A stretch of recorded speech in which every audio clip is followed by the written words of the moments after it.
Doctor Babasaheb आंबेडकरांनी सर्व मागास समूहाला एकत्र करून समाजकारण आणि राजकारण यांची सांगड घालून त्यांना घटनेमध्ये अधिकार आणि हक्क मिळवून दिले। मात्र आज विविध आंबेडकरी पक्ष संघटना या वेगवेगळ्या पक्षांसोबत चुकीच्या पद्धतीने युती करून गटातटानं काम करतायत।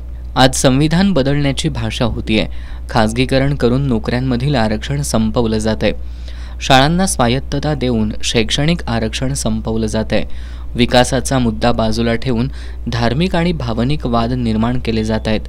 त्यामुळे केंद्रीय मंत्री रामदास आठवले, BRSPचे ॲडव्होकेट सुरेश माने, प्राध्यापक जोगेंद्र कवाडे, डॉक्टर राजेंद्र गवई, ॲडव्होकेट प्रकाश आंबेडकर, आनंदराज आंबेडकर यांच्याशी चर्चा करून सर्वांना चळवळीच्या वतीनं एकत्र येण्याचं आवाहन करण्यात आलंय, अशी माहिती बहुजन ऐक्य चळवळीचे संस्थापक अध्यक्ष मच्छिंद्र कांबळे यांनी दिली। आंबेडकरी नेते ऐक्य का करत नाहीत याबद्दल प्रत्येक नेत्यांनी आपली भूमिका जाहीर करावी। त्यांनी किमान समान कार्यक्रमावर एकत्र यावं, अन्यथा भविष्यात त्यांच्या विरोधात आम्ही रस्त्यावर उतरून जन आंदोलन व्यापक करू, असा इशारा कांबळे यांनी दिलाय।